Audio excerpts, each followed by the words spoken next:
Hello dear students.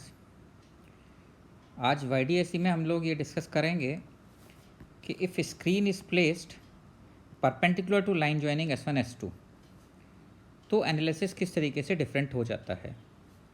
अभी तक हम S1 और S2 के पैरेलल स्क्रीन रखा करते थे, और जब पैरेलल स्क्रीन रखा करते थे तो हमें पता है कि यहाँ पर जो S1 S2 का परपेंडिकुलर बाइसेक्टर पॉइंट होता था, जिसको हम O से डिनोट करते थे, यहाँ पर पाथ डिफरेंस 0 होता था। यहाँ पर सेंट्रल मैक्सिमा बनती थी और ऊपर जाने पर पाथ डिफरेंस इंक्रीज होता चला जाता था, और फिर first maxima, second maxima, third maxima बनती चली जाती थी। पाथ डिफरेंस को हम डी साइन थीटा लिख सकते हैं, delta X equal to D sine theta, but वो डी साइन थीटा तभी लिखा जा सकता है जब स्क्रीन लार्ज डिस्टेंस पर रखी हुई हो।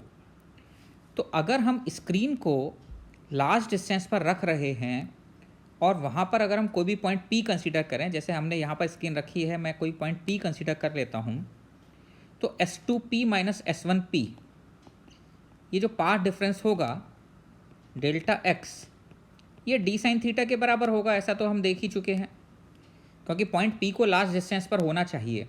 स्क्रीन कैसे रखी है उससे S2P माइनस S1P की ज्योमेट्री तो चेंज नहीं होती है, इसलिए S2P minus S1P d sine theta ही होगा। हाँ, ये इंपॉर्टेंट बात है कि थीटा एंगल हमने कहाँ से लिया था, S1 S2 के परपेंडिकुलर बाइसेक्टर वाली लाइन से हमने एंगल थीटा लिया था। लेकिन अगर हम स्क्रीन को परपेंडिकुलर रख रहे हैं S1 S2 को मिलाने वाली लाइन के, तो डी साइन थीटा को हम डी कॉस फाई भी लिख सकते हैं। अगर हम फाई एंगल S1 S2 को मिलाने वाली लाइन से कंसीडर करें तो ऐसे केसेस में हम एंगल कहाँ से कंसीडर करें तो बेटर रहेगा, S1 S2 से को मिलाने वाली लाइन से एंगल कंसीडर किया जाएगा। अब इस केस में डिफरेंस क्या आ जाता है कि ऐसे केस में जो पॉइंट O है, यहाँ पर पॉइंट O, ये कहाँ पर प्रेजेंट है, on line joining S1 S2। जो लाइन ज्वाइनिंग S1 S2 पर पॉइंट O है स्क्रीन पर, इस जगह पर अगर हम पाथ डिफरेंस देखें delta X at O, so that will be equal to S2O minus S1O, which is equal to S2 S1, which is equal to D, and this path difference is going to be maximum. Why maximum? Because यहाँ के लिए phi equal to 0 हो जाता है और cos phi की value 1 आ जाती है, जो कि मैक्सिमम है। तो ऐसे केस में when we are moving away from O, तो away from O जब हम मूव करेंगे तो away from O path difference delta x ऐसे केस में डिक्रीज होगा। ये एक इंपॉर्टेंट चीज़ हो जाती है। इसका मतलब अभी अगर हम देखें तो at O path difference delta X equal to D के बराबर आ गया, S2O माइनस S1O, और डी कितना दिया हुआ है हमें, 4 लैम्डा। इसका मतलब एट O फोर्थ ऑर्डर मैक्सिमा बनेगी। फोर्थ ऑर्डर मैक्सिमा हमें पता है कि n इक्वल टू 0 पर सेंट्रल मैक्सिमा होती है, फिर फर्स्ट मैक्सिमा लैम्डा पर, सेकंड मैक्सिमा 2 लैम्डा पर, थर्ड मैक्सिमा 3 लैम्डा पर, और फोर्थ मैक्सिमा 4 लैम्डा पर बनती है। तो फोर्थ ऑर्डर मैक्सिमा O पर बन रही होगी। अब हमसे इसमें पूछा क्या गया है, हमसे इसमें पूछा गया है calculate distance of nearest maxima from O। तो अगर हम O से चलना शुरू करेंगे तो नियरेस्ट मैक्सिमा हमें कहाँ पर मिलेगी, जहाँ पर पाथ डिफरेंस कम होते होते 3 लैम्डा हो जाए 4 लैम्डा से। तो for nearest maxima path difference delta X should be equal to 3 lambda. और ये कितना, 3 लैम्डा डेल्टा एक्स अगर हम देखें तो पाथ डिफरेंस कितना होना चाहिए, डी कॉस फाई, जैसा कि हम देख रहे थे अभी। इससे हमारे पास कॉस फाई की वैल्यू आ जाती है, that is equal to 3 lambda upon D, and in this problem d is given equal to 4 lambda. तो हमारे पास ये 3 लैम्डा अपॉन 4 लैम्डा आ जाता है, which is equal to 3/4। Now we want to calculate x, so for x we can find out tan phi, and tan phi will be equal to x upon capital T। So cos phi से अगर आप triangle बनाकर tan phi निकालना चाहें तो cos phi is base by hypotenuse, तो 3/4। तो perpendicular की वैल्यू हो जाएगी under root of 16 minus 9, that is root 7.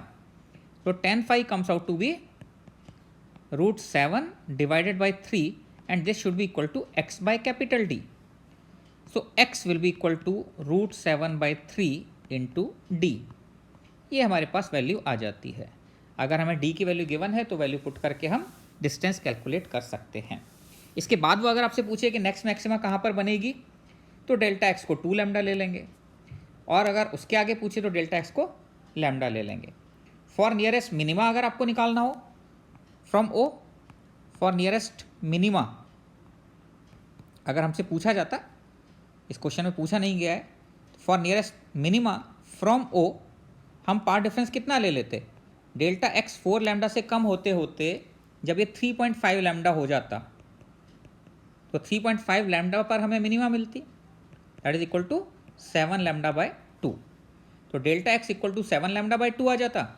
इसको हम कितने के बराबर कर देते, डी कॉस फाई के बराबर कर देते.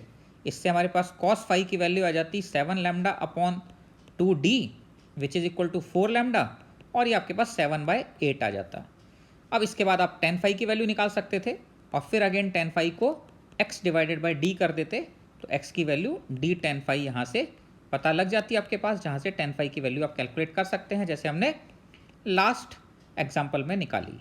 तो ये तो आपको ये पता लग गया कि ऐसे केस में बेसिकली होता क्या है डिफरेंस कि S1 S2 को मिलाने वाली लाइन पर जो पॉइंट O आता है इस जगह पर डेल्टा x मैक्सिमम होता है.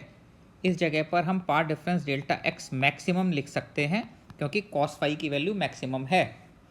और इसके बाद फिर पाथ डिफरेंस डिक्रीज होता है दोनों तरफ, इधर भी जाएंगे और दूसरी तरफ भी जाएंगे तो पार्ट डिफरेंस डिक्रीज होता चला जाएगा. अब सेकंड पार्ट में हमें यहाँ पर पूछा गया है also calculate total number of maxima and minima on screen.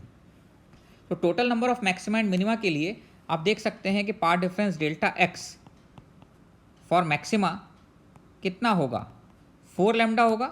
तो 4 लैम्डा तो एट ओ हो गया, तो एक मैक्सिमा आपकी ओ पर बन गई. इसके बाद आप अगर आगे चलेंगे तो प्लस माइनस 3 लैम्डा होगा ओ के दोनों साइड, प्लस माइनस 2 लैम्डा होगा, प्लस माइनस लैम्डा होगा. ज़ीरो नहीं हो सकता बिकॉज ज़ीरो तो कहाँ पर था, अगर आप पार्ट डिफरेंस ज़ीरो लेना चाहेंगे तो ज़ीरो तो आपको पता है कि वो S1 S2 के परपेंडिकुलर बाइसेक्टर पर था यहाँ पर, इसलिए इस स्क्रीन पर कहीं पर पार्ट डिफरेंस ज़ीरो नहीं हो सकता. आई मीन टू से कि कॉस फाई जो आपने निकाला है उस कॉस फाई की वैल्यू कितनी रहनी चाहिए फॉर मैक्सिमा, कॉस फाई आप जो भी निकालेंगे उसकी वैल्यू लेस देन 1 होनी चाहिए. तो कॉस फाई की वैल्यू लेस देन 1 लेकर आपके पास 4 लैम्डा, 3 लैम्डा, 2 लैम्डा और लैम्डा, तो टोटल आपके पास 2, 4, 6 एंड 7 मैक्सिमा आ जाएंगी. इसी तरीके से अगर आपको टोटल मिनिमा पूछा जाए कितनी होंगी तो टोटल मिनिमा के लिए आप क्या करेंगे, डेल्टा एक्स 4 लैम्डा से कम होना शुरू होगा, 3.5 लैम्डा हो सकता है, प्लस माइनस दोनों तरफ, प्लस माइनस 2.5 लैम्डा हो सकता है both sides, plus minus 1.5 lambda हो सकता है और प्लस माइनस 0.5 लैम्डा हो सकता है. Lambda by 2, 3 lambda by 2, 5 lambda by 2 and 7 lambda by 2. तो टोटल मिनिमा यहाँ पर कितनी बन रही है हमारे पास, टोटल मिनिमा 8 बन जाती हैं. तो 8 मिनिमा बनेंगी हमारे पास और 7 मैक्सिमा बन रही होंगी. तो इस तरीके से आप मिनिमा का डिस्टेंस कितना होगा, मैक्सिमा का डिस्टेंस कितना होगा, कितनी टोटल मिनिमा बन रही होंगी, कितनी टोटल मैक्सिमा बन रही होंगी, ये सारी की सारी चीज़ें कैलकुलेट कर सकते हैं. तो आई होप आपको ये समझ में आ गया होगा कि जब स्क्रीन S1 S2 के लाइन को मिलाने वाली लाइन के परपेंडिकुलर रखी हुई है तो बेसिकली एनालिसिस कैसे डिफरेंट हो जाता है प्रीवियस सिचुएशन से जहाँ पर स्क्रीन S1 S2 को मिलाने वाली लाइन के पैरेलल रखी हुई थी. ओके, तो इस तरह की प्रॉब्लम्स आप अब सॉल्व